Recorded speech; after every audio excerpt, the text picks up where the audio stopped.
And we hear the term nervous system dysregulation more and more these days. So that comes up in the Yeah. biohacking industry, in the health, but from your aspect, what does that actually mean? Yeah, I mean, I love that everybody's talking about it. I think it's so great that it's becoming, part of our everyday words. I mean, I don't think you can go anywhere and not hear the word nervous system or dysregulation. But at a really simple way to understand it, it's, we can talk about the ANS, autonomic nervous system, what I will, but it's really having difficulty shifting between stress and calm. The nervous system gets stuck in that stress state. So when we talk about our autonomic nervous system, ANS, it's our system that manages everyday stress. And it's supposed to help us when we face real stressors like, oh my gosh, there's the bus and I'm late to get the bus. And your cortisol jacks up and you run to the bus. That's a healthy stress response, right? And then your nervous system, it goes to a sympathetic dominant, that's stress response, then it goes back down to relaxed parasympathetic stress state. The problem is, I talk about the nervous system as a stress cup, and you'll hear me refer to it the entire time. And so we have a cup, and a cup does not have infinite capacity. When it gets full, it overflows. And so what's happening is our cups in life are being full, getting too full, and we're not using tools like PEMF, breath, all these other things, but hopefully we'll dive into that to remove stress. But that's really, what's happening is, and then people can't shift from a calm parasympathetic state to a stress sympathetic dominant state. They're having a hard time shifting back into the calm. That's what dysregulation is. Oh, okay. And you've worked with, children a lot during this time, and, looking specifically at children and for the parents out there. Yeah. What are some of the most common signs that tell you a child's nervous system is struggling? Yeah. So, I'm very different than other practitioners in the sense that I talk about the nervous system showing signs of not just overstimulation, and we'll talk about that, but I talk about understimulation, signs that it's stuck in a lower mode that looks like ADHD, focus problems, difficulty processing, some levels of anxiety, where overstimulation, right? Difficulty getting to sleep, anger, irritation. These are all signs that a nervous system is having a hard time. And yes, they overlap with clinical conditions. And we're not saying people don't have clinical conditions, but chronic stress and those signs really are clues that the nervous system is having a hard time. Our model across the world, but very much in the United States, is here's the problem, here's a pill for it. And that's because in how we diagnose people, something called the Diagnostic and Statistical Manual, and it very much overlaps with medication. So, and people have a sense that they believe because they've been taught that's the answer. I'm not saying there's never a place for medication, but what I always say with a developing brain is we never should medicate first.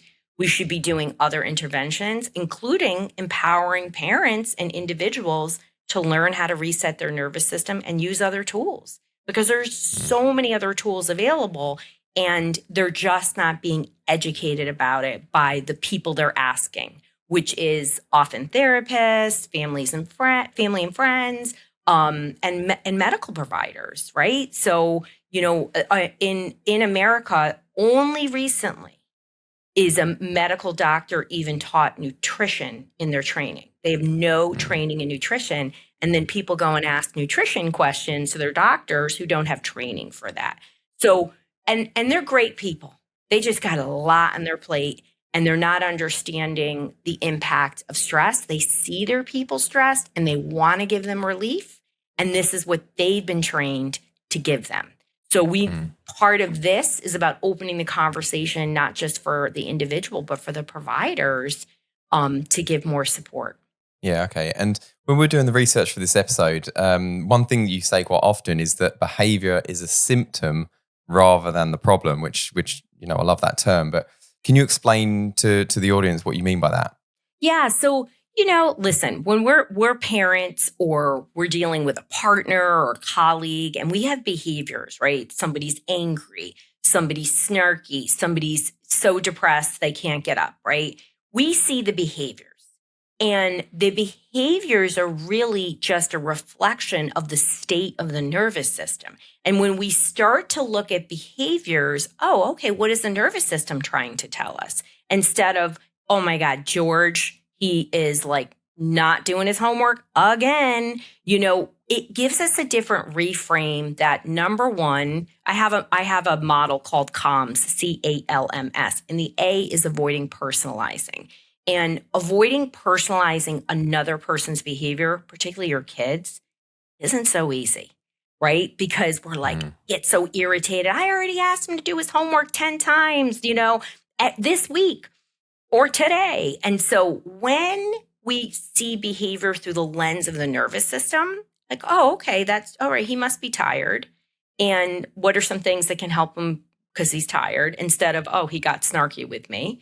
We start to be able to improve behaviors and also reduce friction with other people.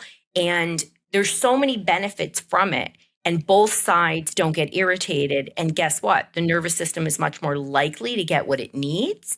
And only when the nervous system gets what it needs, which is calming and regulation, can you think, can you have attention, can you actually do the action that maybe you're being requested of or you're trying to do for yourself, right? Mm-hmm. And we hear the term fight or flight all the time. It's another term that's bouncing around quite a lot. And a lot of people kind of understand what that means. But what actually is happening inside the child's brain when they enter this state? Yeah. So, if we talked about the ANS, right? So when the brain goes into a sympathetic dominant state, right? So you get activated, right? So we use the example of trying to get to the bus. And so you're trying to get to the bus, like you see it, you're running, and all these physiological responses start to happen in your body. Your cortisol rises, your heart rate goes up, you start sweating, maybe you're mad and you're like swearing, right? And so you go into only certain physiological responses are possible when you go into sympathetic dominant. It's actually fight, flight, freeze, or fawn. So once you're in the highest level of activation, and I'm giving you a real world example, but many people live there, and we'll talk about that. So you go into this high level of activation. What happens is your frontal lobes go offline. Your frontal lobes is your thinking brain. It helps you do everything. It talks to every part of your brain. It manages all the different actions you're supposed to be doing. So once you're in fight or flight, you are just acting without thinking.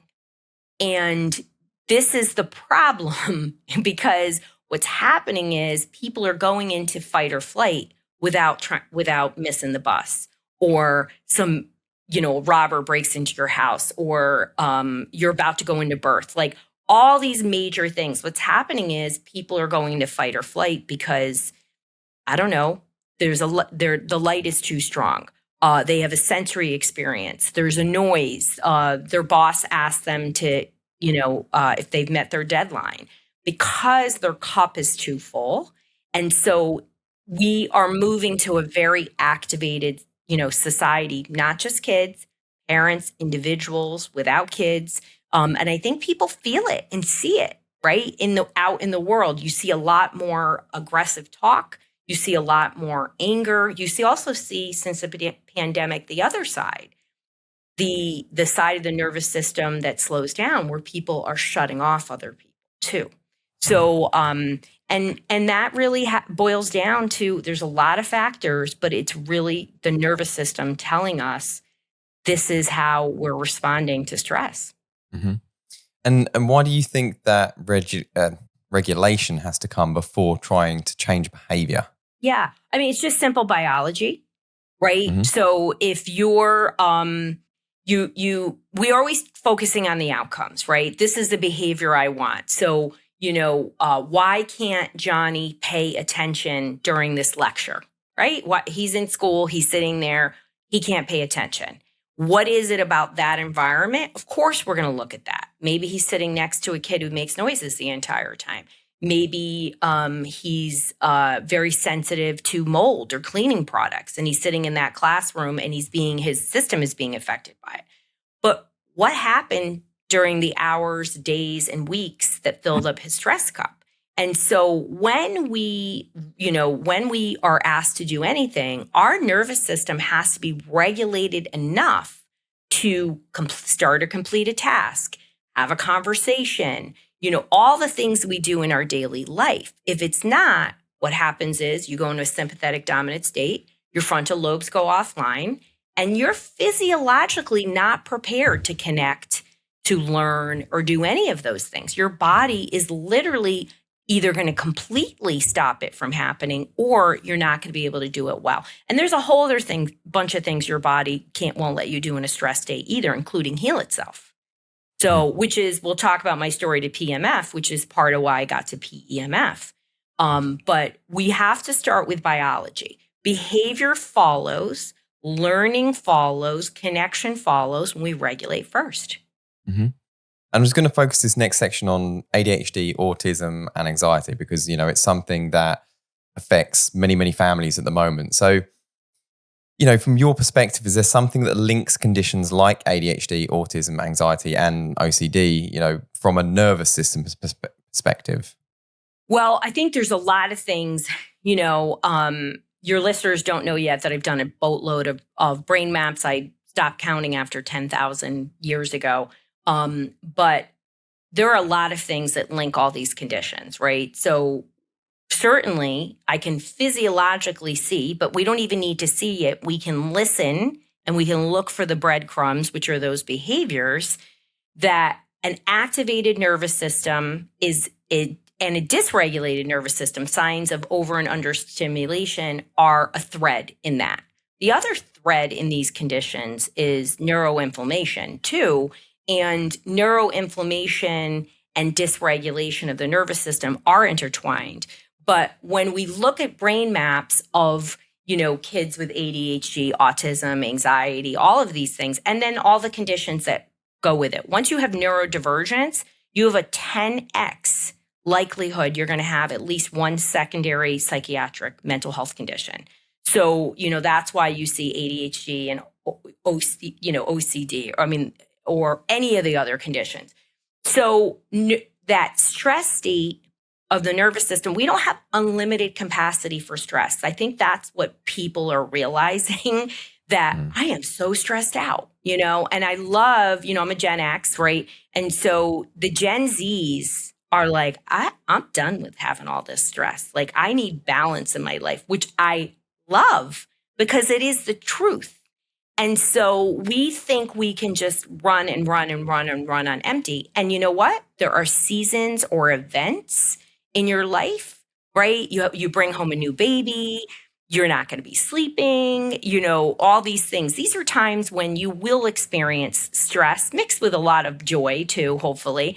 And it will pass. The baby's not going to cry for beyond. Most babies, really start to settle after a few months, and so that's another thing. We never warn parents that babies cry.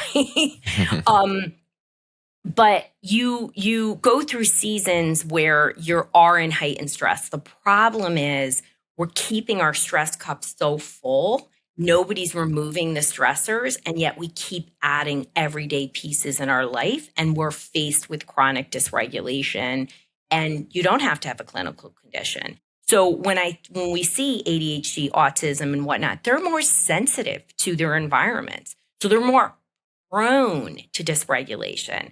But I know, having worked with all kinds of individuals over these 30 years, that they don't have to have these issues when we regulate the nervous system. You create much more capacity for everyday life. And so we recently recorded an episode discussing neuroinflammation and autism. Do you think reducing neuroinflammation is one of the key reasons PEMF might help some autistic children and perhaps children with ADHD, OCD, or anxiety as well?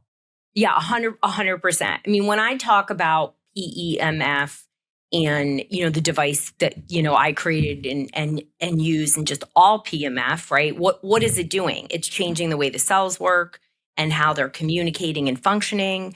There's a lot to be said about that.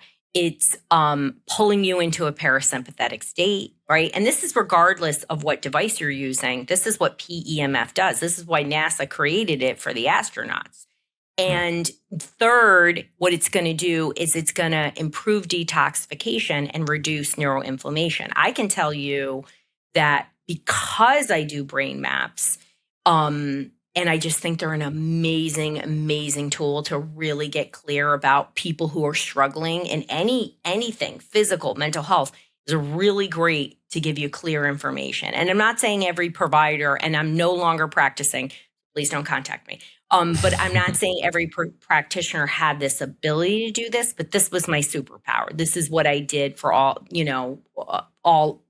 these years, and why people flew in all over the world was, more than anything, was to be like, tell me exactly what's going on. But the brain maps, the trending of the brain maps was that there's just so much neuroinflammation, so much brain inflammation, that it's almost shocking to me when I don't have somebody with neuroinflammation.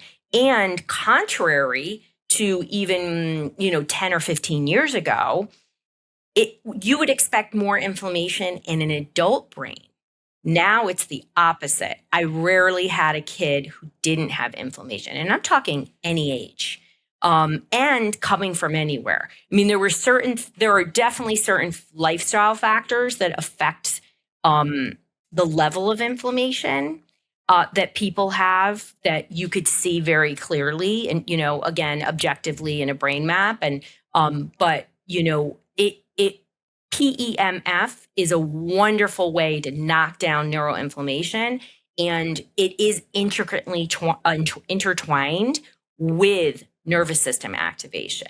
So when we calm the nervous system, what happens is the physiological responses of the body, right? Your hormones, your endocrine system, your immune system, the systems all related to detoxification, they all can start working the way they're supposed to. That's the beauty of PEMF, is it supports the entire body system and allows the body to do what it's designed to do. But when it's in a chronic stress state, I always talk about what happens in chronic stress. Like, it's like, imagine your body, you're a whole military operation. And so to me, stress state is war, right? Because the body thinks that it's not safe. So it takes all its troops and it sends them out of the barracks and it puts them in an encampment. And it's like, we're waiting for the war. We're waiting for the war. So what happens? It's taking all your resources. And so there's an entire field of study. It's called psychoimmunology. So this is what we know what happens to the body in a stress state. It's using all its resources to figure out what that stressor is, and it stops working on its regular things. And this is why people who are getting proper care with great physicians and providers and treatment, it's why they get stuck, because they're not regulating the nervous system.